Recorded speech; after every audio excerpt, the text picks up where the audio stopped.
Jack, just along those same lines, and we can start right here. When Tiger was trying to win that Masters last year, he got a lot of luck. But one of the things I think he was lucky about, but I'd like to know your view, is that everybody who was chasing, everybody who was in contention, he's the only guy who had a coat. Everybody else is trying to get their first one. Well, I don't pay much attention to that. I think that last year when Tiger was there, Tiger hadn't won for a while. And he was, he was playing well. And he got to the 12th hole, and Molinari I think may have been leading there, and Koepka was there, and they filled up Race Creek. Yeah. And they all, every single one of them played a draw into that green. That green does not want to draw. I mean, that green runs front left to back right, and anytime you hit a draw, you're going across the green. So you either leave it out to the right, and it doesn't get there, or it goes all the way through on the left side. It's got to be started on the left side and worked up the green. And all of them, I watched it, and I sat there and I just kept shaking my head. Tiger got up and he played the prettiest little cut shot right over where he should put it, over the center of the bunker, the left side of the bunker, into the middle of the green. I said, tournament's over. I said, Tiger hasn't won, but he will remember how to play the last 6 holes. Because that's what you do when you're a good player and you really know what you're doing. He knows what he's doing. He knew what he did at 12. He knew what a great shot he played, and from then on it was automatic for him.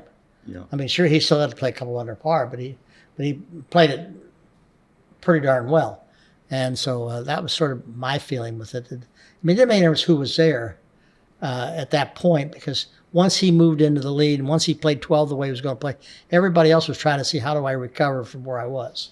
Yeah. Can guys fade 9-irons as well now as they could in your day? With that hard ball, it looks like it almost always gets up in the air and falls to the left. Well, you still can. They all still play. Most of them play hooks. Yeah. They play hooks all day long. Yeah. Well, the ball will fade just as easy to hook. Uh-huh. And I see Justin Thomas play a lot of fades. He does a lot of fading. Tiger plays a lot of fades. Most of them hit the ball fairly straight with a little bit of draw. And there's some holes you just can't play with a draw, or not successfully, I don't think. Yeah. Yeah. Yeah, 86 always gets a lot of attention, but this year especially because Tiger's looking for number 6, and Phil's playing good golf, and he's 50, so people will be remembering you in 86 and at age 46. Do you ever get tired of talking about it, or can we talk a little bit No, about it's a nice thing to talk about. I like to talk about it every year as long as I'm here to talk about it. Well, that was one of the ones we want to talk about among the many Masters memories, but Michael had a question about the caddy choice that week. You had options for a caddy, but you went with Jackie. How did you reach that decision? I don't think I had any options. Willie was retired. Angelo had retired the year before. I was looking for a caddy. And, Steve and Jack had caddied for me several times. The last tournament I won before that was the Memorial in 84. Jackie caddied for me there. And the one before that I won was 82, was Colonial. Steve caddied for me there. So after 1980, only my kids caddied for me in my wins. Does Jackie play the same caddy role that week? Does he play the typical caddy role? Does he do something more? What's a typical caddy role for Jack Nicklaus? Whatever your former caddies had played for you at Augusta. Well, I think that my former caddies basically carried the bag. Mm-hmm. Willie was a great cheerleader, great guy. I love Willie. He was just loved his personality. He was just so enthusiastic about everything that we did. Willie Peterson, I'm talking about. And he was, I never asked Willie a club or a yardage or anything. Never asked him what a green ran, not once. And didn't make it ever so Willie was their cheerleading. Kept me with a clean golf ball, and if a towel I needed for my hands, or made sure that it was on time, and the 3 ups of a caddy, show up, keep up, and shut up. Yep. And Willie was really good at that, and that's fine. Angelo caddied for me for a long time. Angelo, I did have him do yardages as well as I did my own yardages, so I used him as a confirmation.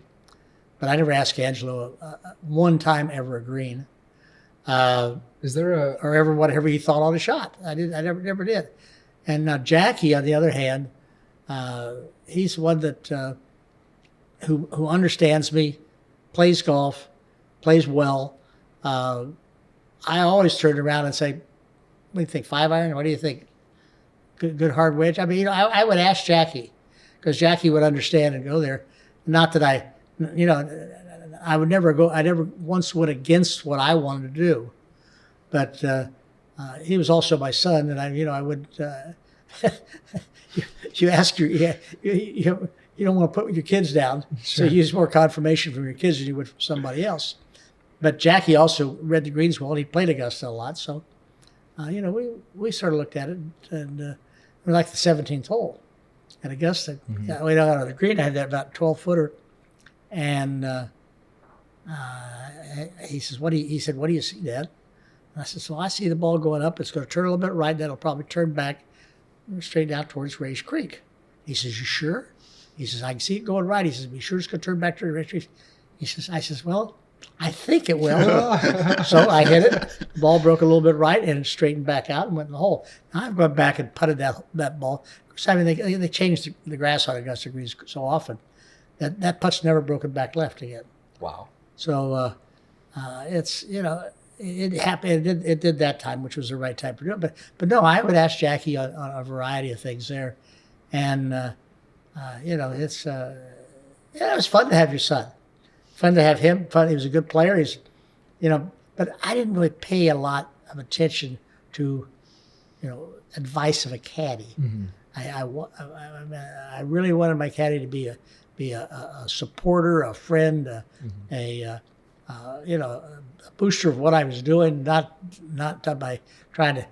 Well, I see it. The wind's out of here. It's got 12 mile an hour. It's coming just slightly over your right. I don't want any of that crap. But that's what I'm out there for. Sure. Plus the fact, why do I want to have somebody tell me how to play golf? I think it's fun to learn how to play golf. Even in the moment of the Masters. That's what is fun. Figuring it out yourself. I mean, that's why would I want somebody else to figure out what I enjoy doing? Yeah. Jack, do you feel like some of these young players on tour today are too reliant on the caddy? I think so. I think they're too reliant on a lot of things. And the one thing that Bobby Jones instilled in me, I used to go down to his cabin every year at Augusta. My father and I invited us down. And he says, until he stopped running back to Sterling Maiden, mm-hmm. who was his teacher, he says, once I could get and correct myself on the golf course, once I could fix my problems when I was going, that's when I became a golfer. Mm-hmm. Well, Jack Grout started me that way. Mm-hmm. And, I never saw Jack Grout that often. I saw him 2 or 3 times a year when I was playing.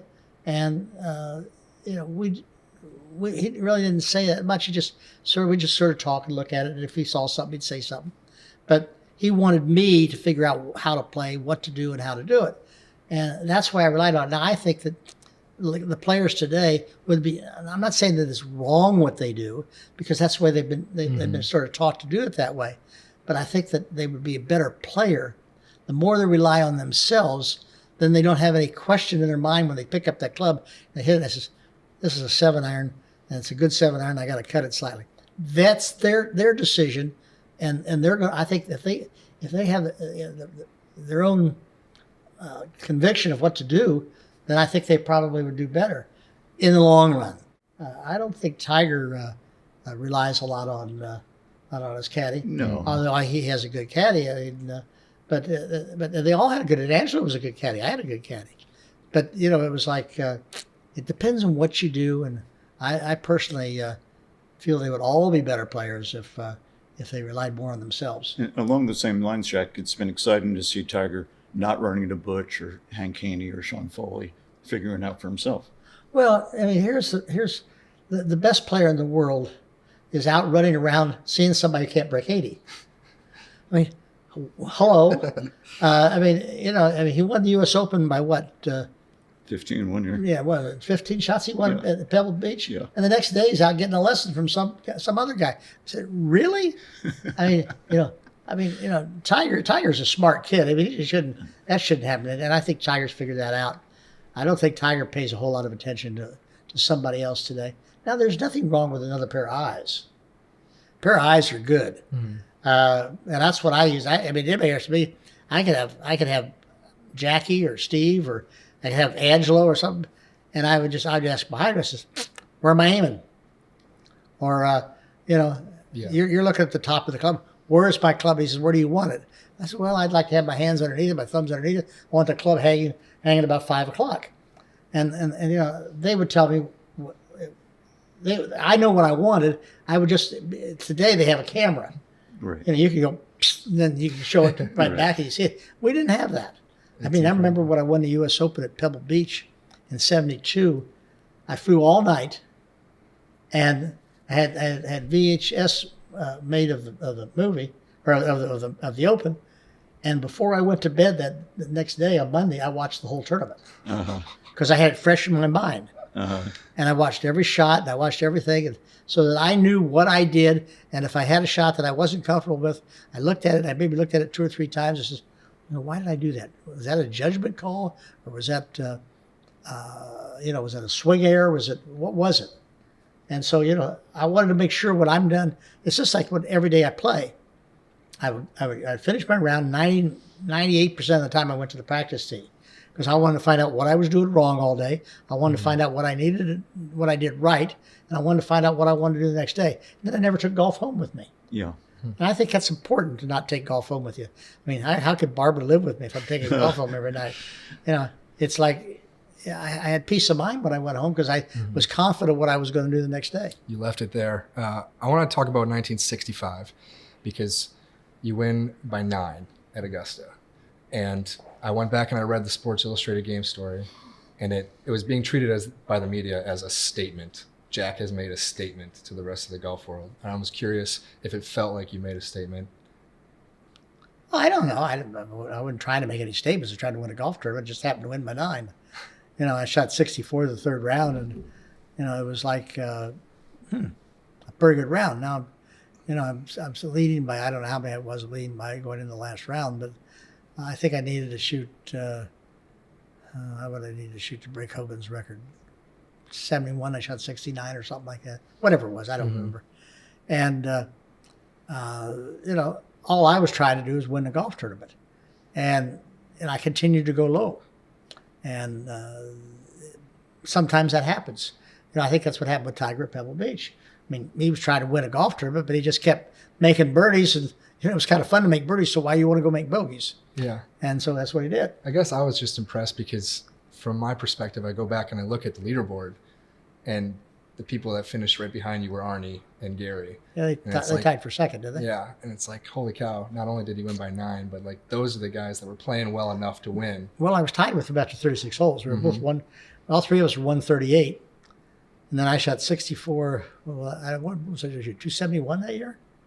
Is that what it was? I think it was 17 under. So well, 271. So that's it. So I shot 64. That put me at. I shot 69 the last round. Yeah. And so it wasn't intentionally trying to make a statement. I've never had the ability to do what Tiger does. Tiger, when he gets ahead, he sometimes can win by 8 or 10 shots. I've never really done that. All I've tried to do was, and it happened there, and it's happened a few times. I mean, I won at Oak Hill by 7, and I've won a few times like that. But most of the time, all I'm trying to do is not to make me stupid. Okay. And not put myself in a position of losing a golf tournament. I've got the tournament won. Don't give it back. And that's what I try to do. Now, throughout the 70s, you finished in the top 8 every year, all 10 years. But of what? Of the Masters. Masters? Okay. I don't think that will ever happen again. And it's who's to say if it will or it won't. But is there something to... I finished in the top what? Top 8 every year. It's had some bad years in there. Yeah, not all victories. I guess I was just wondering if there is something to what you brought to the course throughout the 70s in your prime, like that you were never going to finish outside the top 10, top 15. Well, I never even thought about the top 10 or 15. My goal was to win the golf tournament and put myself in a position to win. Sometimes I didn't win. I guess that's why I had maybe 19 seconds in majors, because I just put myself in a position to win. Somebody just played better. And I don't think there's too many of those there that I gave it away. A couple in the early years. I gave away, Open at Lytham, and I gave away the Open at Cherry Hills where Arnold won. But Arnold still shot 65. I can't fault that. He shot a great round, and but I shot 39 the last 9 holes, and at Lytham I bogeyed the last 2 holes to lose by 1, and those are the kind of things that I find that I gave away, and I sort of learned from those and tried not to make those mistakes as I went on. Is there a Masters that you think you should have won that you didn't win? Well, I'm not sure. I don't even remember where I finished in 71. T2. I know that I finished second to Cootie. Charles Cootie, yeah. But I made an 8 on 15 that day, the last round. I hit it in the water and then dumped it in the water with my pitch shot. And I don't remember what I hit in the water. I think I probably hit a 3-wood. And I have young kids that come to me and ask me how to play at Augusta. And for some reason, I always use a 15th hole at Augusta as an example of how to play golf. And that, if you're standing back at 250 yards, how many times are you going to knock it on the green? Half the time. Okay. Where are the other 5 going to go? Well, I think you're going to find the water probably on a few of those times. And I said, okay, now if you're sitting at 200 yards, how many times are you going to knock it on the green? 9 out of 10. And where's the other one going? He says, well, it's not going to go in the water. I mean, that's the way you play golf. Yeah. And so I dumped it in the water in 71, and then I came back in 72, and I'm sitting there, and when they did that special on the Golf Channel about called Jack, it had a picture of me hitting my second shot from about 250 yards into the wind, the last round in 72, the year after I hit it in the water in 71. And I came out of my shoes with a 3-wood and barely got it on the front right of the green. And I'm sitting there telling kids all this. I'm sitting there saying, well, you idiot, you didn't learn anything from yourself. So, sometimes I learned from what I did, and sometimes I was just as dumb as the next guy. Jack, can we speak about the golf course for a minute? What would be your position about a tee on 13? What do you mean, moving it back? Yeah. I think that's all right in today's game. I mean, it's you either take 13 and you try to take it around the corner. So, and right now it's not around the corner, so I'm over the top a little bit. And if you're not going to play it as a 2-shot hole, you play it straight out, and you still play it straight out if he went back. And if you move the tee back, you'd have to be forced to go around the corner if you wanted to get there and rather than go over the top. So that's one of the few times where distance I think is probably okay. Some of the other times I'm not so sure it's okay, but that's one of the great holes in golf, and I don't think it should be ruined by just being able to eliminate the strategy of the golf hole, right, and hit it over the top of trees and playing 9 irons and 8 irons into a green that it's just too good a hole to be destroyed that way. Were you able to hold on to your yardage books as they made changes to the course over the years? Yeah, some of them. I mean, but at Augusta National. Yeah, well, like your 86 yardage book when you were contending in 98, would that have been the same book? Well, I didn't have a book. I just used a scorecard, and I don't remember, Michael. I do remember one scorecard I had at Pebble Beach. I made when I was in 1961 as an amateur, which is the first one I ever made, and I used that one for forever. And then I did one at Augusta. I don't know what I did with that one.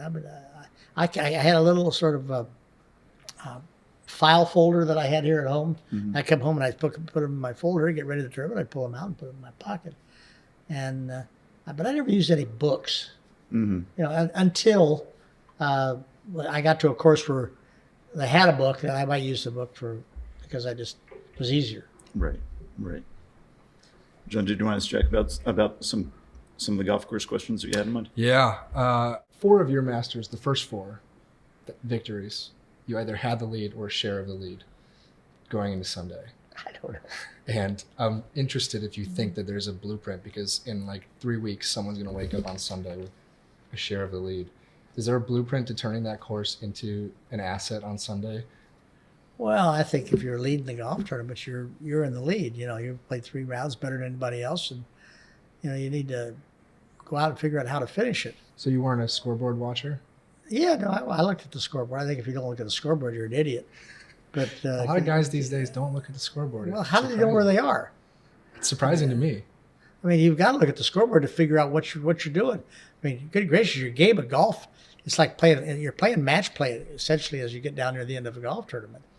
And you got to figure out, how do I want to play against these guys, and how do I want to position myself to finish the tournament?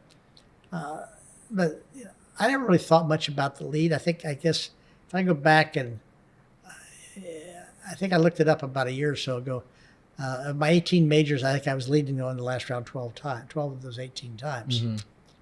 And I don't know whether I don't know how many I lost from leading the tournament. I don't really know. I didn't look that part up. And I could get the positives. At Augusta, I never even thought about it. I don't know. See, I guess, was I tied for the lead in 63? Yes. Tony Lima. Lima? Was that who I was tied with? Mm-hmm. Really? Okay. Well, Suchek had been there, and I don't know. That was right. My color blindness came into thing. Uh-oh. And I had played earlier, and I got into the 18th hole, and it had been pouring down rain. I never thought we'd ever finish the 3rd round. I was playing with Suchek. And I mean, I remember the 13th fairway was just a sheet of water, and it was all casual water, and there was no place to drop it, so you played it out of the casual water. It was that bad. I mean, it wasn't a thunderstorm, it was just heavy rain. And we got to the 18th green, and I have trouble seeing red and green, separating them. I'm red and green colorblind. And I looked up at that board, there were, maybe a half a dozen ones on that board. And I looked at Willie, and I said, Willie, how many of those ones are red, Willie? He says, just you, boss. Oh. Which is one of my favorite lines. Oh, gosh, I mean, that's the so kind of good. support that Willie would give me. It was, that just you, boss. But anyway, then 63 or 64, yeah, obviously I was, no, I didn't win 64. I won in 63, I won 65, I was in the lead in 65. 66, was I in the lead in 66? I don't remember. Yep. Because I had Jacobs and Brewer in a playoff. Mm-hmm. And then 72, I think I probably was in the lead there. Mm-hmm. 75 at Miller and Weiskopf. I don't remember whether I was a leader, Weiskopf or what. I don't remember. Weiskopf was the leader, yeah. Was he? Yeah. And then, of course, I wasn't in 86. Yeah. I don't really pay much attention to that. You have in the past, you've mentioned 6 shots at Augusta at the Masters that get your attention. Well, I think that Augusta is a pretty straightforward golf course, except for about 6 shots. I mean, most all golf courses, you got to figure out there's usually every golf course there's a half a dozen shots or so that are important that you get by. Mm-hmm.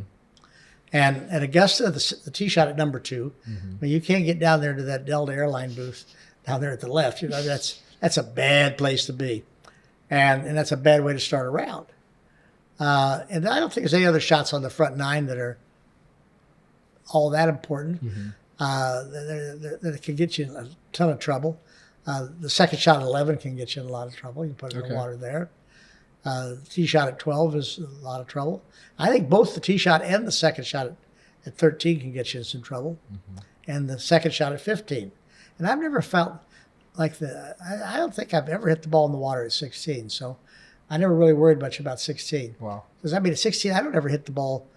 I hit the ball at the center of the green there every time, and if the pin's on the right, I would cut it a little bit. If the pin's on the left, I'd just turn it over just a little bit. So you witnessed that pin change. At one point in your career on Sunday, it was more back right on 16. Yeah, it used to be up in the top right.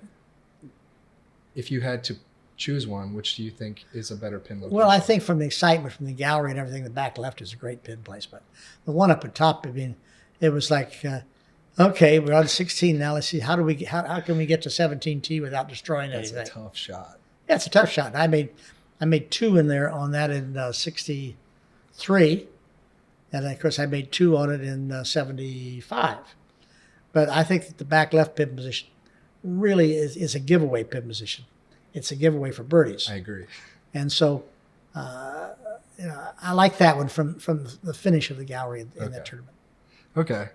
Personally, I think it feels like there's for the 70th hole of a major, we shouldn't have something that funnels towards the hole. But Yeah, it's all right. yeah, I know. I just love the back right pin myself. You still got to hit the ball in the funnel. That's right. That's right. Jack, we've talked about the what the conditions might be like in fall, and one of the things you said in your times being there, you can often play dry and fast in November. You know what Bryson DeChambeau is doing because you've seen it. What kind of clubs could you imagine him hitting into the 4-par 5s if he hits good tee shots? Well, let's start off with what he could do. He could drive the first green. You think so? If it's firm, he could drive the first green under the right conditions. And he could make a 4 from there. He can make a 4 from there from driving the green. Yeah, I mean he'll hit. A lot of them will hit 3-wood on the third hole. I don't know why. They've never moved the third tee back about 20 yards. They have the room to do it in there, and I don't think it would affect anybody. Well, how about 2? What would he hit into 2? Oh, I'm sorry. You got the par 5s. 2. Well, they'll all hit the middle irons in the middle to short irons because they'll turn it over the bunker and turn it down the hill. The 8th hole, they'll hit it over the bunker. They get it on the right side of the fairway. They'll play a 3, 4, or 5 iron in there. He's not even, by the way, on 5, he's not even thinking about those new traps they built. He's flying right over the traps on the left on 5. He's flying Really? right. Oh, he'll fly right over that. Don't you think? I don't know. It's pretty far. It's pretty long. But I guess you could. I think that 13, they haven't moved it back yet, so he can take it over the top there. Which of his pitching clubs do you think he'd hit into 13? Oh, I don't know. I suppose you could, in 13, you could hit it down there. You could probably hit a 9 iron in there or a wedge. I think he intends to play from the 14th fairway. I think he truly intends to go through and play a wedge from 14 into the 13th green. No, come on. He can't hit it that far. That's what he thinks.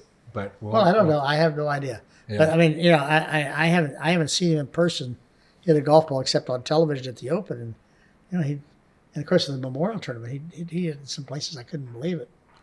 He hit 27 yards from the first green at the Memorial Tournament. Yeah. But come on, Yeah. that's 4. I don't know what it was last. We've lengthened it, but it's 470 something like that. Yeah.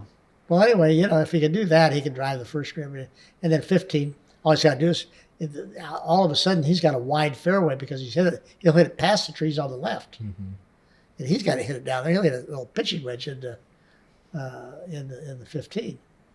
But, aren't there other guys that hit the ball as far as he does? I think that's an underplayed piece of context because Matthew Wolff hits it just as far. Dustin Johnson hits it Rory, just as far. when they get after it, and they're all getting sure. after it. Yeah, they can all hit it out there. So, I mean, it's not just him, but, what he has done is amazing. I mean, he's figured out that the game of golf, that distance is far more important than accuracy. And even at a U.S. Open. And he took the chance by doing what he did to build himself to a level to be able to do that. I give the guy great kudos. And, people say, well, that's not a skill. Devil, it's not a skill. You have to hit the ball 400 yards. You got to find the golf course. You got to find your golf ball. And if that's something you hadn't done before, it is now. And, I think the skills on the driver, but there's skills on the iron shot, skills on pitching, putting, wedge, bunker play, all skills. And you develop skills that give you an advantage, and that's what he's figured out. And I'd be a lot of people that will follow suit. Now, it looks to me like, at least hearing from the USGA and the RNA, that they're going to do something with the golf ball here probably next year. They would have probably done something this year, but because of COVID, they didn't.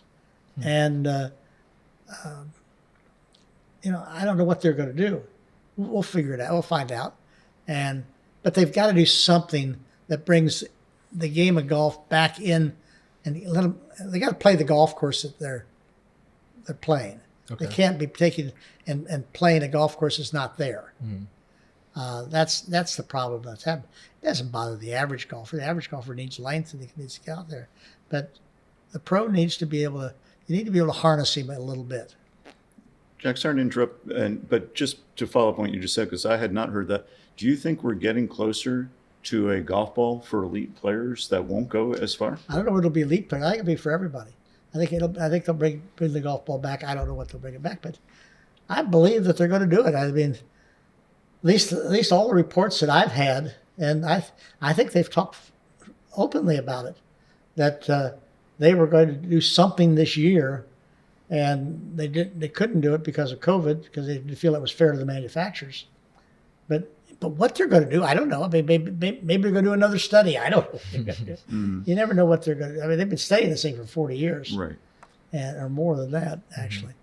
But, I mean, you go back and look at Bobby Jones and what he wrote in his book. And Bobby Jones said, he says, in 1930 or 30, whatever he wrote his book, he says the worst thing and the biggest thing we've got to worry about in the game of golf is the distance of the golf ball. Yeah. I mean, this is, 90 years ago he said this.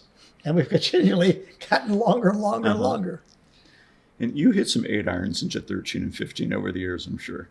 8 irons, the shortest club I hit into 15, 13. I probably did. I don't remember. I don't think I hit a 9 iron, but I've certainly hit 8 iron. Yeah. When you look at Augusta, you can put your architect hat on, you can put your player hat on. What's the best golf hole there? Is there a favorite golf hole you have there that really makes sense that you think is a damn good golf hole? I mean, I think there's some really good golf holes at Augusta. I think that the change on the 7th hole, I think, was a bad change. Okay. And that they took a golf hole that really required and allowed you to play right up underneath the green if you wanted to and take advantage. Now they're back there. They're playing into a fairway. It's much too narrow for what they play. And, I mean, the first hole's always been a good hole. The second hole, I think the second hole is a terrible golf hole. I think it's the worst hole in championship golf. And the reason I say that is that you've got a hole that goes out there. They got a bunker on the right side of the fairway. It should be on the left side of the fairway, because you really want to play it out to where you got actually some kind of a lie. If you hit the ball properly down the left side, you've got all the trees hanging out. You got a green that wants to accept a left or right shot. And you're standing on your head, upside down, and the only thing you can play is a hook into a green that doesn't want it. Yeah. That's not a good golf hole to me. And I think they know that at Augusta. And I hope someday they'll change it. I mean, what would you do to change it? Well, back when Horde was there, Horde has to be. I did plans for it. Okay. We cut the fairway down, bunkered the left side, moved the bunker out further on the left so it really control what was going on left. Softened the fairway on the right, went out, and we even gave them the option of putting back in the creek that crossed the fairway there, down there and put a lake down into the right side of the green. I mean, they could do that pretty easily. There's no water on the front 9. Yeah. And, it might not be a bad thing to have. But, they've got those plans at Augusta. I did them, good gracious, in the 80s sometime. I think people love that hole because you can make eagle there. Well, that's all right. You can make eagle there, but you're not going to make eagle by playing a good golf shot. Okay. You're going to get it unless you're hitting a 7 or an 8 iron. Yeah. Drop it in. Yeah, I mean the golf hole's fine if that's what you're going to play. If you're going to do that, then make it a par 4 and play it as a par 4. Then everybody gets to play it. I mean, only the big hitter can play that hole, hit it long enough to be able to play that hole with a short iron. The rest of them are standing on their head, playing a shot that they got to be lucky enough to bounce it between the bunkers. Anyway, that's all right. Number three has gotten too short for the time. 4, they've lengthened a little bit, which actually probably is a pretty good hole there. 5, I think they did a nice job with 5. I think 5 plays nicely now.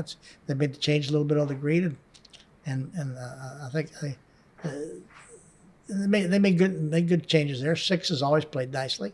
7, as I said, I think they made it too long for what it is. 8's okay. 8 just happens to be where it is. I don't think it's one of their better holes on the golf course, playing up to a blind situation and a green that really doesn't look like anything else on the golf course. The ninth hole, I think now the way they hit, the trees aren't even affected. They just hit either side of the trees. And it didn't make any difference. I don't know what you do there. I suppose if he brought the ball back, it would bring the golf hole back in play. 10's a great hole no matter which play they play it.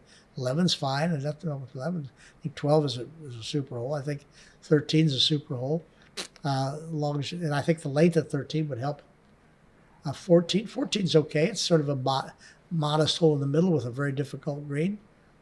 15 is, it allows you to create excitement and have a moving hole. 16 is just a nice par 3. 17 is a big change in 17. 17 used to be very wide open. And the only thing was Ike's tree. Now Ike's tree's gone, and lo and behold, another 30 trees have appeared. And but it's you've got to drive the ball straight there now. You can't play it if you don't drive it straight. And 18 with the golf ball with what it is and where they moved the tee is probably okay. Pretty good. But so I've got a couple holes of the golf, but every golf course has a couple holes that aren't great, and they have some holes that are great. I mean, I think the best holes at Augusta is probably 10, 12, 13. I think they're probably the best holes of the golf course. I like that. 7 when it was a little shorter. And I think it was a wonderful little golf hole. And I think you have to have holes that are longer and shorter to keep a little pace on a golf course. For sure. Everything does. You can't stand back there and just go boom, boom, boom. I just don't think that's the way the game should be played. Augusta's a wonderful golf course, and but it's a difficult piece of property. It's one big side hill is what it is. Yeah. When you look at Chuck, it. what's your experience bringing guests there in November? Well, Michael, the fairways usually in November are very wet and soft, and the ball doesn't go anywhere. They're always hitting flyers. But I can't imagine doing it. That's when they're trying to grow in and establish their ryegrass. Now, my guess is that they probably, I know they've overseeded, but I imagine they probably overseeded a couple of weeks early. Maybe they didn't. I don't know. I'm just guessing. And I really haven't even asked anybody. And but they'll have the golf course as dry as they can get it. I mean, Augusta, if Augusta's dry, of course, I'm not a fan of the rough at Augusta.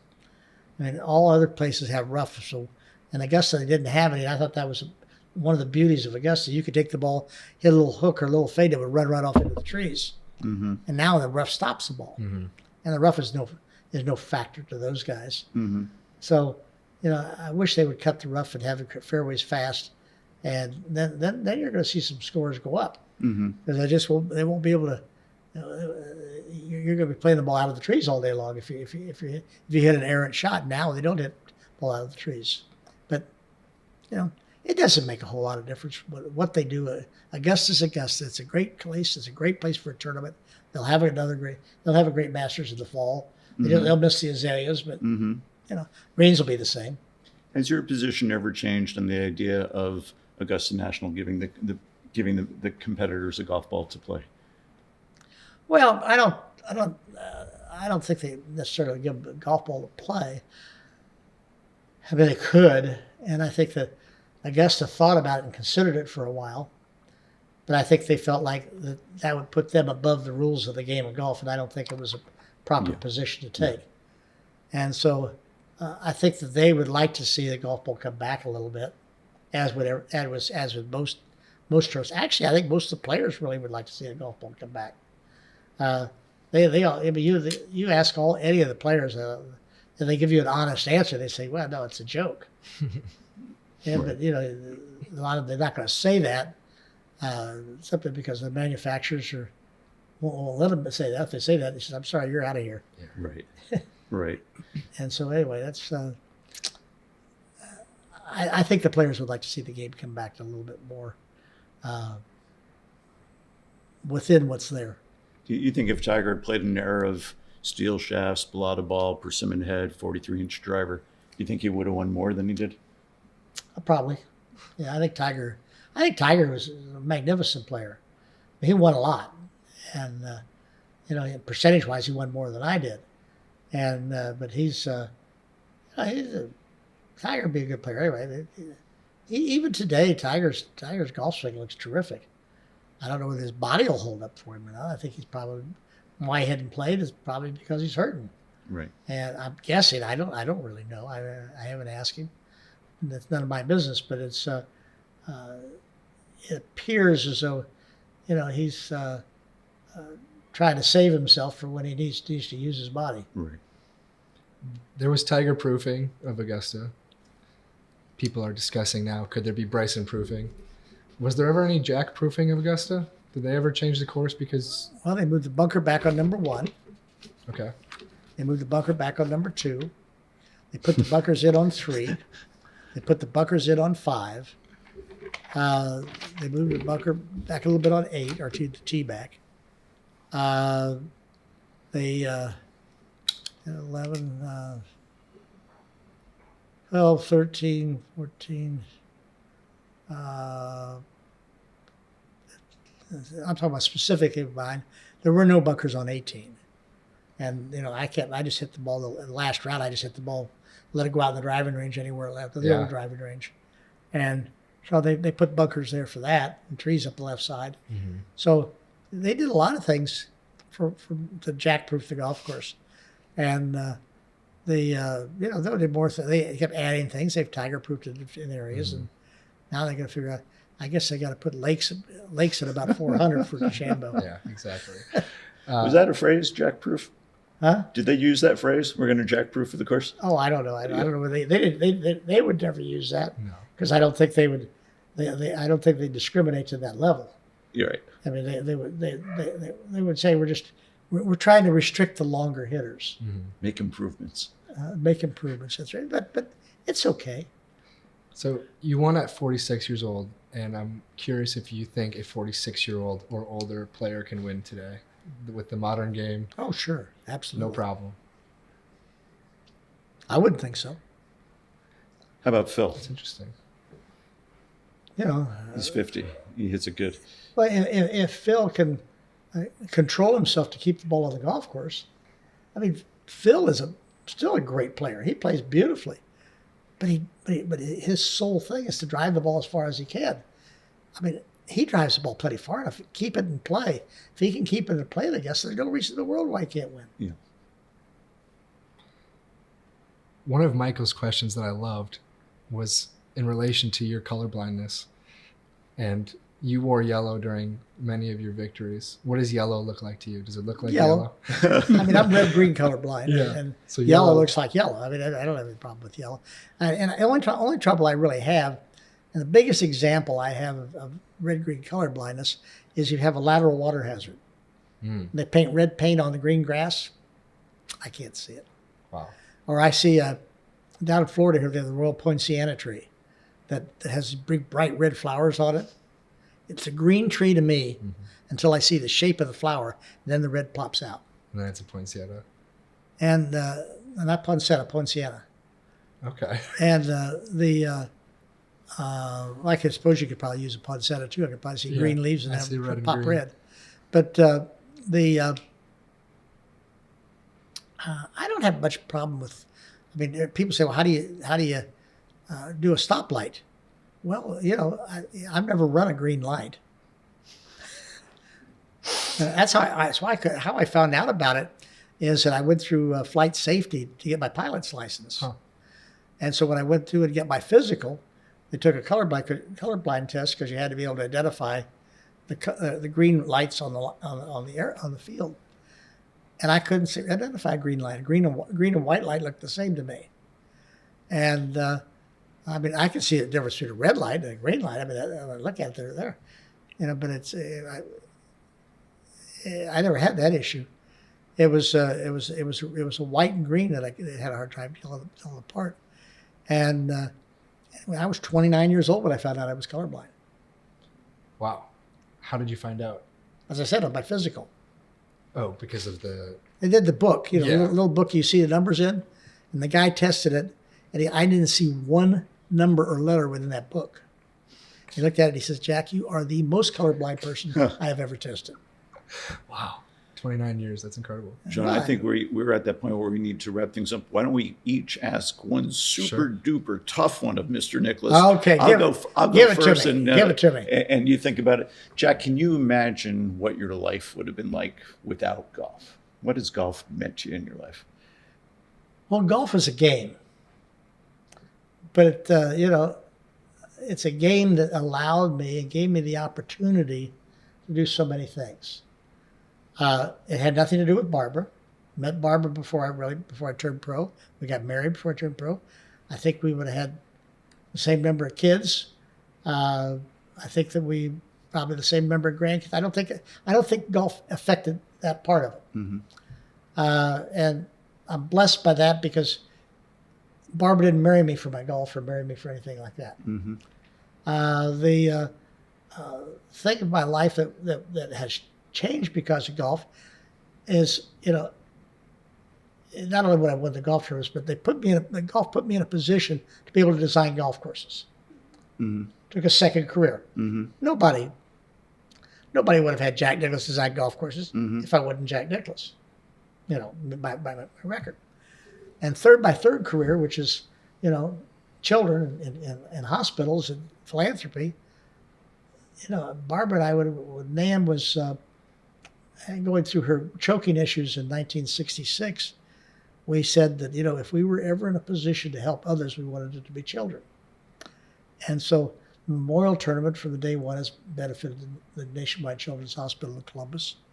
And, we got involved when the Honda tournament moved here at Palm Beach to start our foundation. And that wouldn't have happened if it hadn't been for golf. Who in the world cares whether Jack and Barbara Nicklaus started a foundation with who was he? He says he knows the name in the phone book.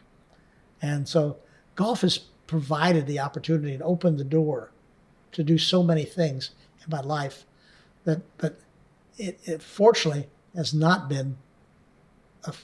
affected what it allowed me to do with my family, which is by far the most important thing. That's beautifully said. All right. My last question is back to Augusta, and I'm just fascinated by the passing down of secrets. You said that players have come to you and asked you for the secrets. Who gave you the secrets? Is there a player that really told you how to learn that place? I learned. I think I sort of figured it out myself. I'm sure that there's other people that I can't really look at and say that. But when I played in 1959, my first year, I hit 31 greens in regulation and 36 holes. I had 8 3-putt greens. I shot 150. Arnold shot 141. He was leading the tournament. He had 19 greens in regulation. Wow. I'm sitting there thinking, what does that tell me? Yeah. Does it tell me I better learn how to putt these greens? Yeah. I could play the golf course. And so that's what I set out to do. And I finished the top. I don't know what I finished. One year I finished the top 10, close the next year as an amateur. And I I finished 13th or 14th as a first year as a pro, but then I started, being in contention and winning from then on. And I just learned the golf course, but I did that with every golf course. Okay. And every golf course to me, that's why I go out a week ahead of time. I want to learn about the golf course. I want to learn the dumb things. If you play it 4, 5, 6 times, I'll learn the dumb things that you can do that you won't notice if you only played one practice round.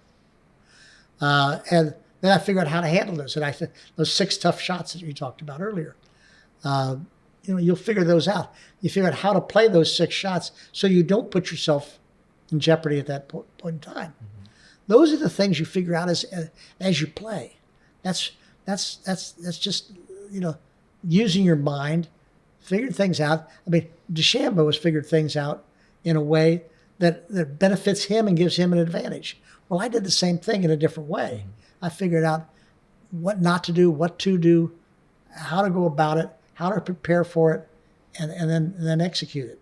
So that's really what I try to do. Yeah, I think you have more experience there than probably just about anybody. So appreciate you breaking it down for us, Jack. But anyway, the young kids that you ask about, yeah, I don't want to specifically talk about the young kids because I don't want each one of them. They're all different. They all came to me with wanting to know how to play Augusta. Where I've had, I mean, even like Patrick Cantley came to me about a memorial tournament, how to play that. Then he ends up winning the memorial tournament, which I was very, it's very flattering that somebody would do that and come to you. Well, but I think the first one that came to me at Augusta was probably, I think it's probably Trevor Immelman. He came in right before he won, and he won. Wow. And Charles Schwartzel came in, and he won. And I've talked with Justin Thomas, hasn't won, but he's talked to me about it. Rory's talked to me about it. Jordan Reserve. Spieth a little bit. Not a lot about Jordan, but more or less just a little bit. And I think that some of the advice that I pass on is sort of between us, Sure. in a long way, but it's a general advice that I would pass along to anybody. That because I care about the young kids, I like to see them play well. I like to see them do well, and I'm very flattered that here I am, 80 years old, and I still got somebody 23 or 4 or 5 years old coming to me at their advice. I mean, when I was 25, I didn't ask anybody 80 years old what to do, and then not many kids do. But that's very flattering. It's nice to keep me. It keeps me involved in the game of golf. It keeps me involved in what's going on and keeps me up to date. So I like that. I think it's a great way to finish it. Thank you, Jack. I really appreciate it. Pleasure. Thanks, guys.